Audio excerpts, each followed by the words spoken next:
Assalamualaikum warahmatullahi wabarakatuh. Salam sejahtera untuk kita semua. Om Swastiastu.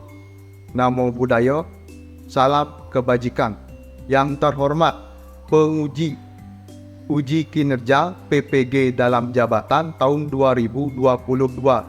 Perkenalkan, saya Iwayan Gede Heriawan, mahasiswa PPG dalam jabatan tahap 1 gelombang kedua di LPTK Universitas Negeri Malang. Saya bekerja di SMP Negeri 2 Abian Semal, Kecamatan Abian Semal, Kabupaten Badung, Provinsi Bali. Pada hari ini, Selasa 13 Juni 2023, saya akan melaksanakan praktik video pembelajaran uji kinerja PPG dalam jabatan pada kelas 8, materi penguatan ekonomi maritim dan agrikultur di Indonesia. Mohon saran dan masukan dari Bapak Ibu semua yang akan memperbaiki pembelajaran pada tahap selanjutnya. Mari kita simak video pembelajarannya. Selamat menyaksikan.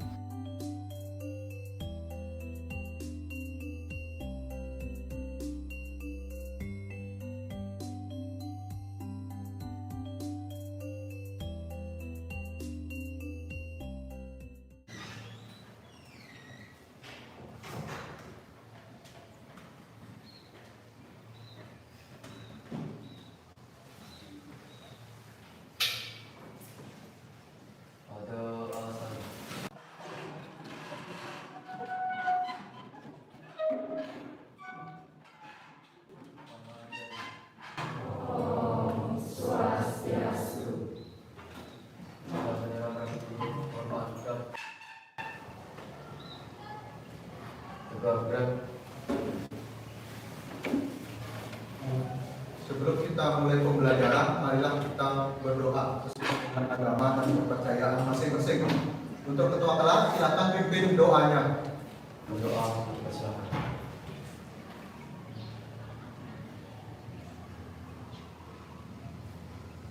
Doa dapat dia. Silakan, anak-anak duduk.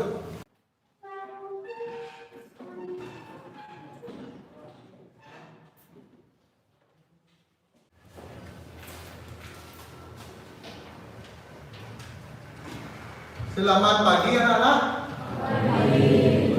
Kurang semangat. Selamat pagi. Pagi. Lebih semangat lagi. Pagi. Stand up. Jaya. Stand up. Jaya. Oke, terima kasih. Sebelum memulai pembelajaran, nah, Bapak ingin melakukan yang namanya absensi. Ada teman-teman yang tidak bisa hadir dalam pembelajaran pagi ini? Siapa nak? Deva dan Yoska. Deva dan Yoska ini kenapa nak?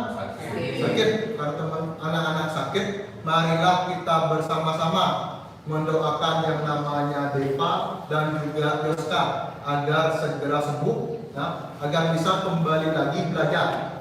Sebelumnya Bapak ingin mengecek dulu kebersihan kelasnya. Nah, sebelum mulai pembelajaran sudah menjalankan tugasnya dengan baik. Jadi kelasnya sudah bersih, jadi nyaman untuk kita bisa belajar.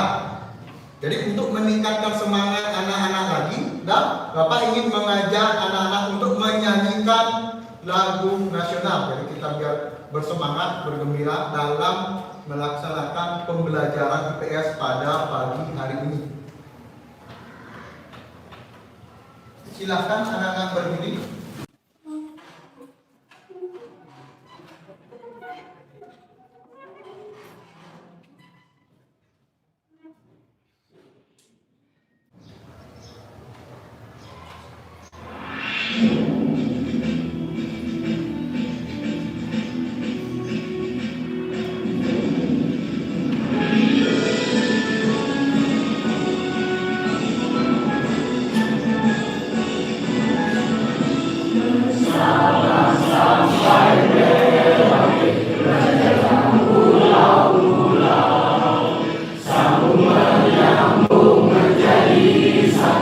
itulah Indonesia. Indonesia tanah airku, aku berjanji padamu, menjunjung tanah airku Indonesia. Oke, sudah, silakan anak-anak duduk kembali.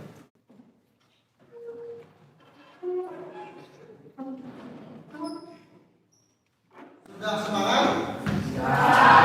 Oke, terima kasih. Jadi ada lagu nasional dari Sabang sampai Merauke. Ada kaitannya kan tidak dengan pembelajaran kita minggu lalu? Jadi menurut saya kaitannya lagu tersebut dengan pembelajaran minggu lalu itu kan dari Sabang sampai Merauke. Nah itu tuh lingkupnya kan satu negara, dan perdagangan antar pulau itu juga lingkupnya satu negara. Jadi di sini ada hubungannya dengan laut juga Pak. Soalnya kan satu pulau dengan pulau lain tersebut bisa terbentuk karena adanya lautan yang memisahkan. Oke, terima kasih jawabannya Suputri. Nah, jadi kaitan antara lagu yang kita nyanyikan tadi dari Sabang sampai Merauke dengan materi pembelajaran minggu lalu, terhadap kaitannya anak-anak. Kita lihat bagaimana yang namanya perdagangan antar pulau, karena Indonesia ini dikenal sebagai negara kepulauan. Anak-anak sudah sarapan? Sudah, oke, terima kasih. Anak-anak, Bapak inginkan keluarkan HP-nya masing-masing. Bapak sudah men-share yang namanya Mentimeter. Silakan anak-anak jawab pertanyaan yang Bapak berikan. Oke, cukup. Terima kasih. Ada jawaban anak-anak. Di depan sudah ada beberapa jawaban dari anak-anak. Ada ayam goreng, ada nasi kuning.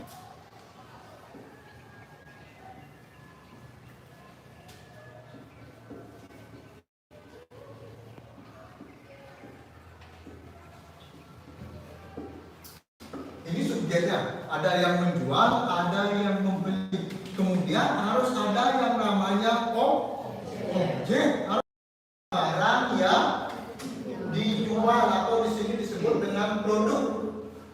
Nah, sekarang kita akan masuk produk yang dimiliki oleh Indonesia, sudah dalam hal perdagangan antar negara. Itu produknya apa saja? Berbagai macam, apa lagi? Sumber daya alam. Nah, ada yang berupa dalam hal ini. Kita akan masuk ke dalam materi pembelajaran kita pada pagi hari ini, yaitu penguatan ekonomi maritim dan agrikultur di Indonesia. Nah, apa kaitannya dengan materi kita sekarang? Hanya ada satu jawaban dari anak-anak yang menyangkut tentang ekonomi maritim kita. Ikan pindang. Jadi pindang itu sumber daya kelautan yang besar. Nah, pada pertemuan kita pagi ini, Bapak akan sampaikan juga apa tujuan pembelajarannya kita, apa yang harus anak-anak pahami dalam pembelajaran, kemudian penilaiannya apa. Oke, bisa terlihat dengan jelas, Pak? Yang di belakang bisa dilihat dengan jelas? Nah, penguatan ekonomi maritim dan agrikultur di Indonesia. Ini potensi yang sangat besar Indonesia dengan maritimnya, dengan lautnya, dan juga agrikulturnya. Nah, kompetensi dasar tadi dalam pertemuan kita pagi ini 3.3 itu menganalisis keunggulan dan keterbatasan ruang dalam permintaan dan penawaran teknologi serta pengaruhnya terhadap interaksi antar ruang bagi kegiatan ekonomi, sosial, budaya di Indonesia dan negara-negara ASEAN. 4.3 itu menyajikan hasil analisis tentang keunggulan dan keterbatasan ruang dalam permintaan dan penawaran teknologi serta pengaruhnya terhadap interaksi antar ruang bagi kegiatan ekonomi, sosial, budaya di Indonesia dan negara-negara ASEAN. Indikator. Nah, yang pertama 3.3.1 itu menjelaskan pengertian dari ekonomi maritim dan agrikultur di Indonesia. 3.3.2 itu menganalisis ekonomi maritim dan agrikultur di Indonesia. Kemudian 4.3.1 jadi menyusun laporan hasil analisis ekonomi maritim dan agrikultur di Indonesia.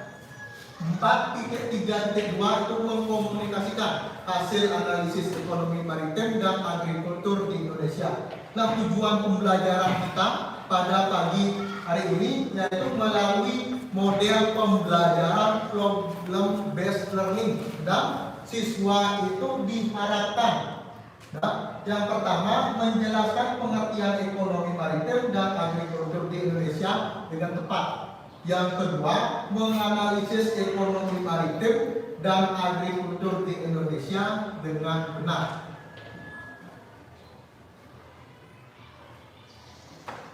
Pak, lanjutkan slide selanjutnya, penguatan ekonomi maritim dan agrikultur di Indonesia. Yang pertama yang akan kita bahas yaitu penguatan ekonomi maritim. Ekonomi maritim itu menyangkut apa saja? Terlihat jelas di depan sudah. Kegiatan ekonomi yang meliputi banyak bidang yang berhubungan dengan transportasi laut, kegiatan transportasi laut. Kemudian ada yang namanya pembangunan, pengoperasian pelabuhan.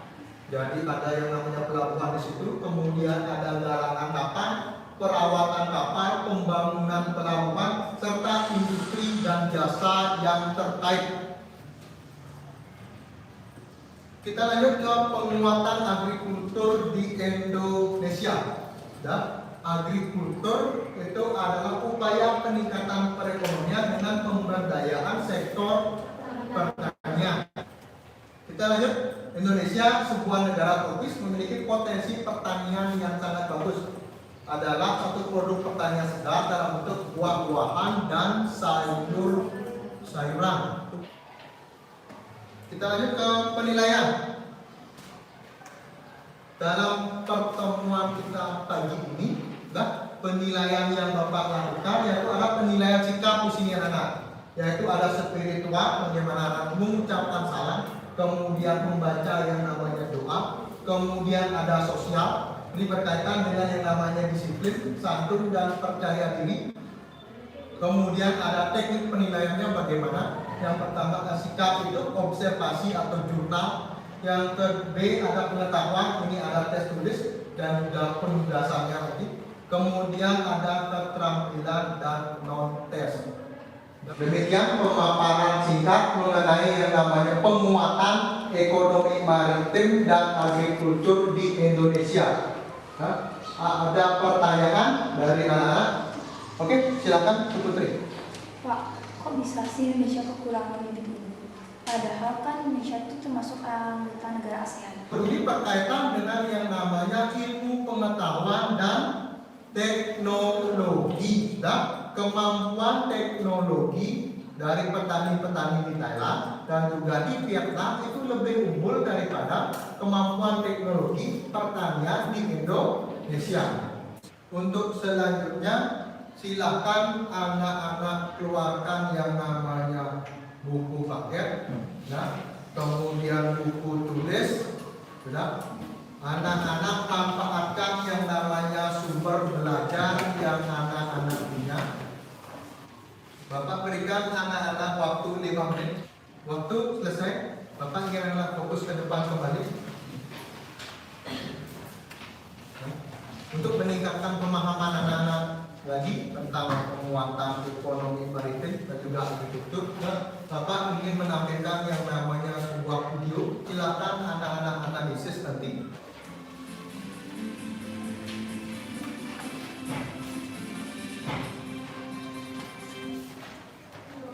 Sumber protein dan juga lemak yang baik bagi kesehatan. Nah, kalau di jalan-jalan ke pasar maupun juga swalayan, pasti yang kita bisa menemukan banyak sekali ragam jenis ikan. Ada ikan air tawar maupun ikan air laut. Nah, saya jadi makin bingung nih, harus beli yang mana ya yang lebih baik dari segi kandungan gizinya? Berdasarkan video di depan, apa yang anak-anak dapat diskusikan atau ceritakan? Ya, silakan. Kita harus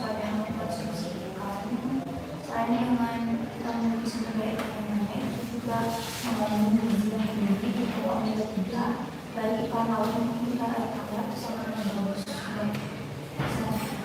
Oke, terima kasih. Pentingnya kita dalam mengkonsumsi ikan minimal. Oke, terima kasih bagi anak-anak menyimak dengan baik. 2 kali dalam seminggu di mana saja ada pasar ikan di Bali.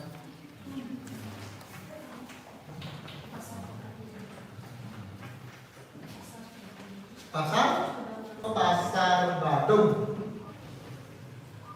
Yang kedua, pasar Kedonganan.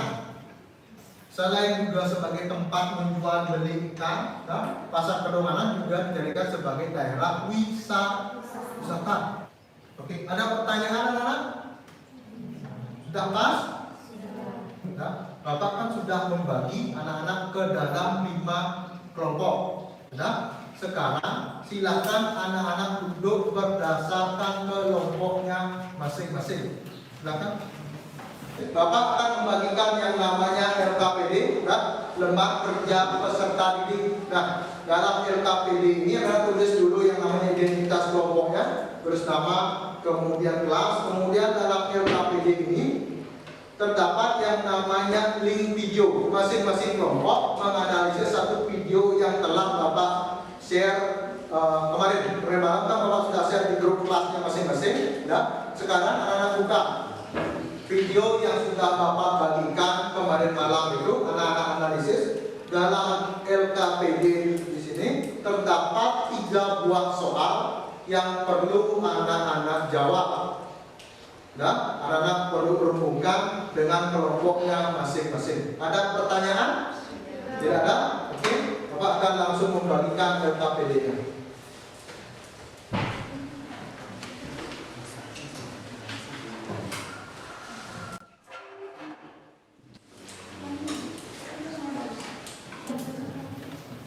Sudah semua mendapatkan LKPD?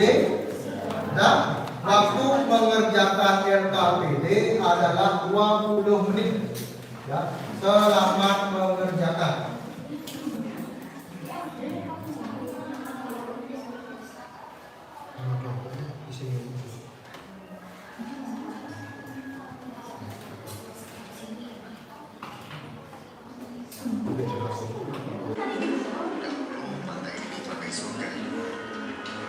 Kok bisa ya sampah-sampah dulu sampai tiba di Indonesia?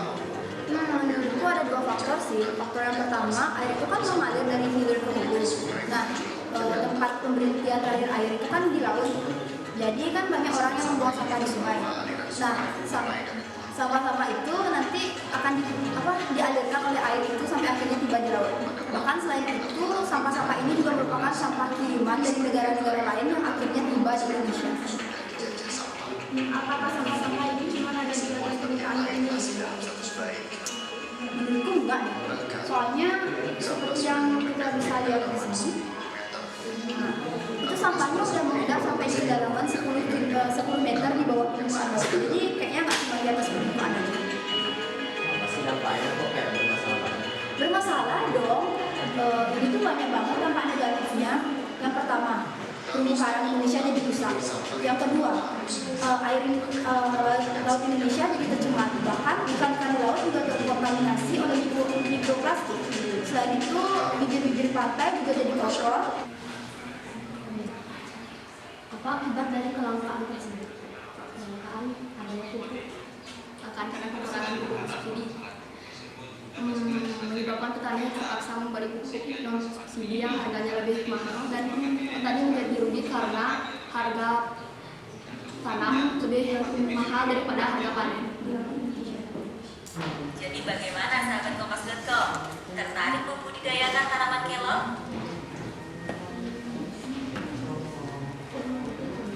Saskia, apa sih tujuan Aida Bisnis Nani itu membudidayakan kelelawar? Tujuannya itu untuk mengatasi masalah gizi di wilayah Blora dan Nusa Tenggara Timur. Saskia, apa sih manfaat kelor dalam kehidupan sehari-hari? Manfaat kelor untuk jadi bahan makanan dan juga sebagai bahan obat-obatan. Tak mengherankan, saat ini Tuna masih menjadi komoditas ekspor perikanan tertinggi kedua setelah udang. Namun illegal fishing dan overfishing makin banyak. Apa yang menyebabkan ancaman kepada ikan tuna? Seperti yang dijelaskan pada video tersebut, yang menyebabkan ancaman kepada ikan tuna karena adanya illegal fishing dan juga overfishing. Adalah budidaya tuna sirip kuning di wilayah Bogor, Bali. Nah, bagaimana cara pemerintah untuk menyelesaikan masalah tersebut? Salah satu upaya pemerintah adalah dengan budidaya ikan tuna sirip kuning di Bali. Nah, teman-teman, coba jelaskan apa yang dimaksud overfishing dan illegal fishing. Overfishing terjadi ketika suatu jenis ikan diambil lebih cepat dibanding dengan kecepatan membiarkan stok ikan tersebut untuk menghasilkan penggantinya. Sekarang, apa sih manfaat dari video tersebut? Menurut saya, manfaat dari tersebut itu kenapa ada di Indonesia, karena ketika bule datang ke daerah Indonesia, yaitu tepatnya pada di Bali, secara tidak langsung Indonesia akan mendapat devisa dari bule yang datang ke daerah Bali tersebut. Jadi manfaatnya yaitu Indonesia mendapat devisa dari bule tersebut. Anggreni, apa yang menyebabkan para wisatawan dari mancanegara datang ke Bali? Biasanya para wisatawan datang ke Bali untuk jalan-jalan berkeliling Bali dan menikmati pemandangan indah di daerah Bali. Karena Bapak melihat anak-anak sudah mulai lelah, sudah mulai lemas dalam belajar, dalam berdiskusi, sudah silakan anak-anak berdiri. Nah, berdiri semuanya.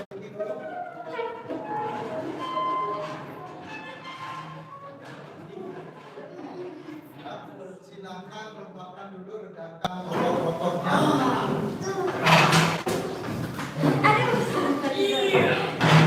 Sudah? 1, 2, 3. Ya.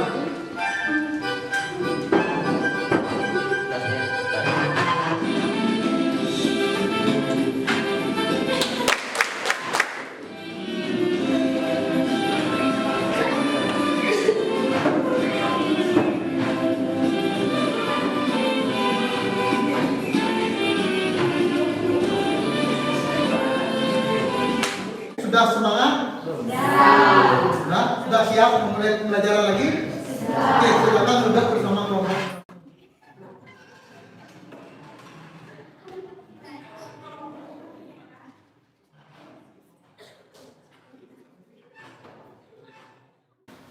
Karena waktu untuk diskusinya sudah selesai, tahap selanjutnya tugas anak-anak adalah mempresentasikan hasil daripada diskusi kelompok yang telah anak-anak laksanakan. Nah, komunikasikan dimulai dari kelompok 1, kelompok 2, 3 sampai dengan kelompok 5.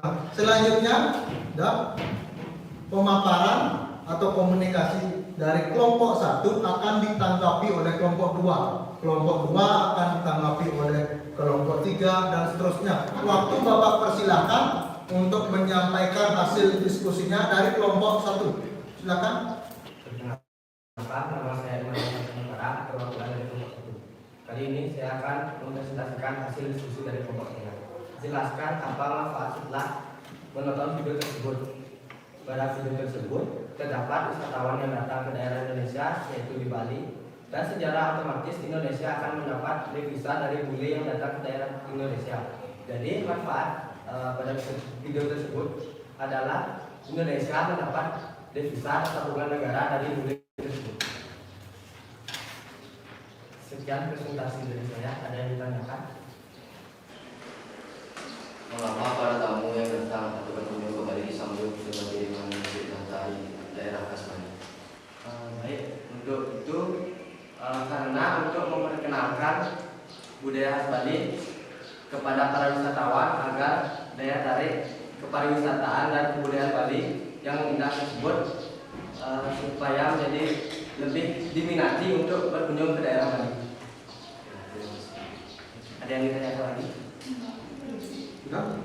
Kita lanjut ke kelompok 2. Kelompok 1 terima kasih pemaparannya, silakan duduk. Kelompok 2 Bapak persilakan waktunya.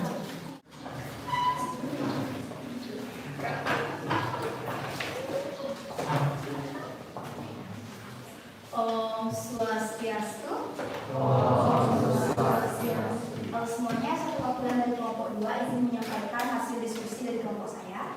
Jadi berdasarkan video yang kami dapatkan, kami dapat melihat beberapa hal, namun yang paling menonjol adalah tentang sampah. Di situ kami melihat laut Indonesia yang sudah mulai tercemar sampah plastik, bahkan bukan hanya pada satu lokasi, namun di beberapa lokasi seperti Pulau Komodo, Labuan Bajo, Pink Beach, Pulau Seribu, bahkan Mampis Minyak yang ada di Bali. Hal ini terjadi karena adanya perilaku manusia yang suka membuang sampah ke sungai yang pada akhirnya sampah itu bisa sampai ke laut. Kemudian hal itu juga berdampak negatif terhadap lingkungan. Yang pertama adalah kerusakan terumbu karang, lalu tercemarnya air laut. Bahkan bibir laut juga sudah menjadi kotor karena sampah plastik tersebut. Selain daripada itu, ikan-ikan juga mulai terkontaminasi oleh mikroplastik. Hal ini mengakibatkan beberapa hal negatif, seperti misalnya turunnya minat wisatawan asing untuk berkunjung ke Indonesia. Apa sih yang harus kita lakukan agar kebersihan dan keasrian laut Indonesia itu bisa kembali seperti sedia kala? Kita bisa melakukan beberapa kegiatan, semisal kita nggak boleh buang sampah ke sungai, karena dengan kita membuang sampah ke sungai, aliran air sungai itu kan bisa mengantarkan sampah tersebut menuju ke laut. Hal itu kan bikin laut kita jadi tercemar. Jadi stop buang sampah ke sungai, buanglah sampah pada tempatnya. Sekian pemaparan dari kelompok saya. Apakah kalian ada yang bertanya? Saya. Mengapa sampah plastik itu sulit terurai? Hal itu terjadi karena plastik itu memiliki kandungan kimia dan juga atom-atom yang sangat saling terikat, yang akhirnya membuat bakteri-bakteri pengurai itu jadi sedikit kesulitan untuk mengurai plastik tersebut. Ada pertanyaan lainnya? Baiklah, sekian dari saya. Terima kasih. Om Santi. Terima kasih pemaparan kelompok 2. Silakan kelompok 3.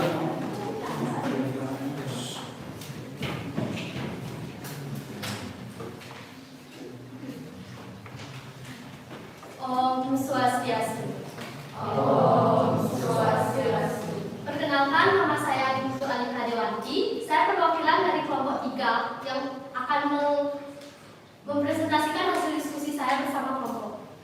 Di sini Bapak Guru sudah memberikan LKPD dan memberikan soal. Saya akan menjawab soalnya. Soal yang pertama, deskripsikan tentang video yang sudah diberikan oleh Bapak Guru. Video yang berjudul Petani di Kabupaten Kediri keluhkan kelangkaan pupuk bersubsidi. Nah, saya akan deskripsikan sedikit keluhan para petani karena kurangnya pasokan pupuk bersubsidi dari pemerintah yang menyebabkan pupuk bersubsidi menjadi langka. Sehingga para petani terpaksa membeli pupuk dan subsidi yang harganya cukup mahal. Apa manfaat setelah menonton video tersebut? Manfaatnya adalah dengan saya dan teman-teman kelompok saya menonton video tersebut, kita mendapatkan wawasan baru tentang dunia pertanian atau permasalahan petani tentang pupuk yang mengakibatkan gagal panen. Baik, demikianlah dari presentasi dan hasil dari diskusi kelompok saya. Sampai sini apakah ada yang ingin bertanya? Ya, silakan. Bagaimana cara petani agar tidak dikeluhkan lagi dan tidak mengalami masalah kelangkaan pupuk bersubsidi ini? Baik, saya ingin menjawab.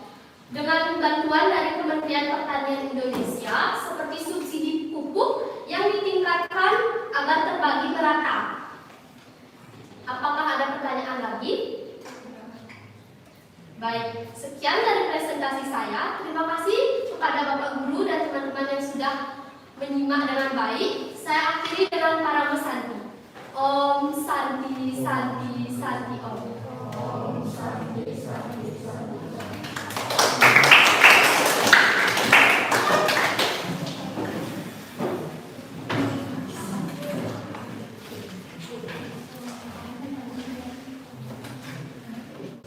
Perkenalkan, nama saya Iko Mangalitika Putra Pemada dari kelompok 4. Di sini saya akan menjawab LKPD dari Pak Guru Heri. Deskripsikan tentang video tersebut. Pada video tersebut berisi tentang bagaimana ancaman ikan tuna di Indonesia karena overfishing dan illegal fishing. Apa itu overfishing dan illegal fishing?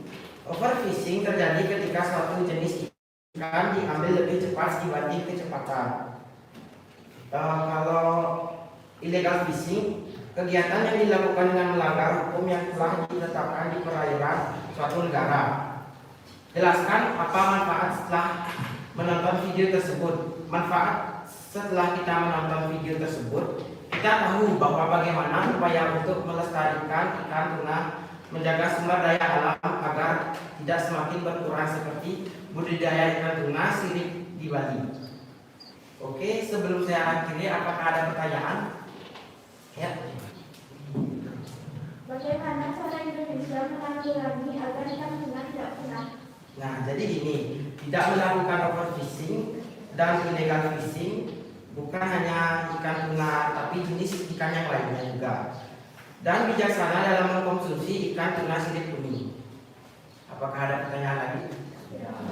Oke, terima kasih. Sekarang kita akan saksikan bagaimana presentasi kelompok terakhir, kelompok 5. Bapak persilakan waktunya.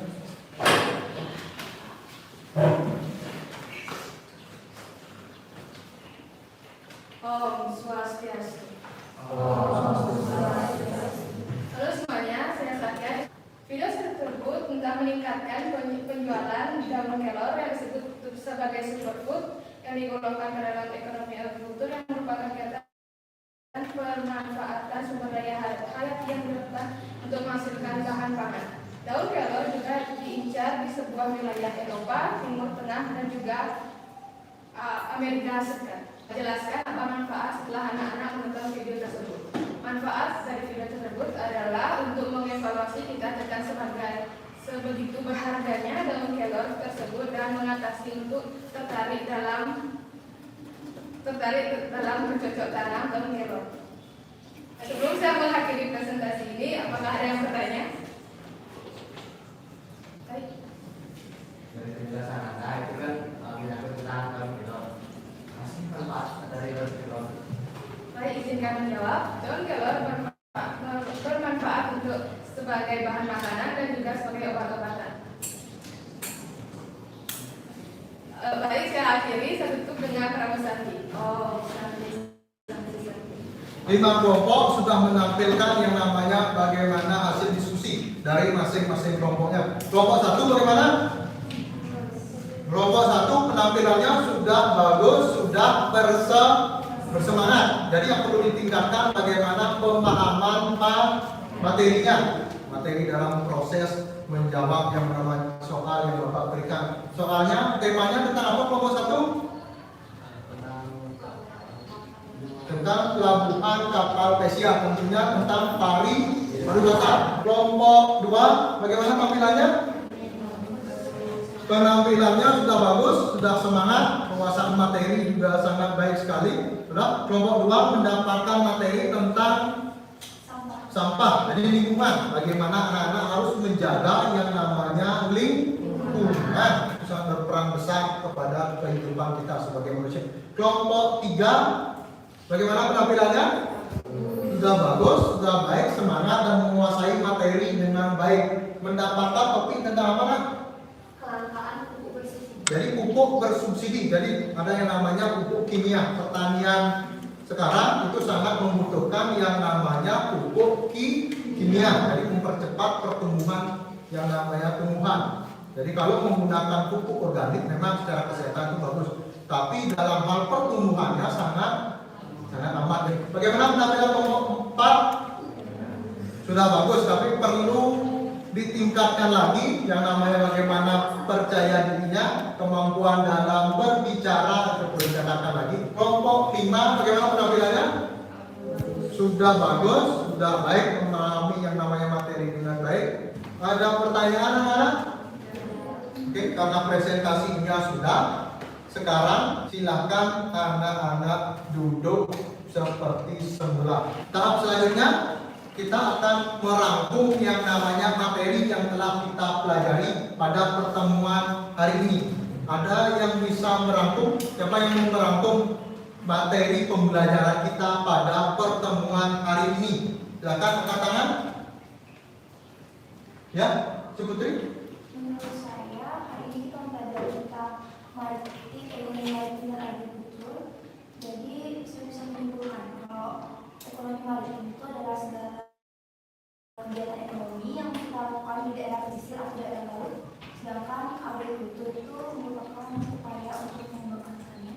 Oke, terima kasih. Jadi ada yang namanya ekonomi maritim dan juga agrikultur. Ekonomi maritim itu berkaitan dengan jasa di bidang kelautan, biasanya jasa di bidang perkapalan. Sedangkan ekonomi agrikultur itu apa, Nana? Ada yang bisa membantu menjawab apa itu? Ya, mereka. Ekonomi agrikultur itu merupakan upaya peningkatan perekonomian dengan memberdayakan sektor pertanian. Oke, terima kasih. Jadi agrikultur itu bagaimana memanfaatkan potensi yang besar dari sektor pertanian. Karena Anda ketahui tanah di negara Indonesia, tanah kita bagaimana? Tanah kita sangat subur. Oke, terima kasih yang untuk anak-anak yang sudah merangkum dalam pembelajaran hari ini. Tahap selanjutnya, silakan anak-anak tutup bukunya. Bapak akan melakukan yang namanya penilaian individu. Dalam tes ini terdapat yang namanya 10 soal yang harus Anda jawab. Untuk waktu mengerjakannya yaitu 5 menit. Selamat mengerjakan.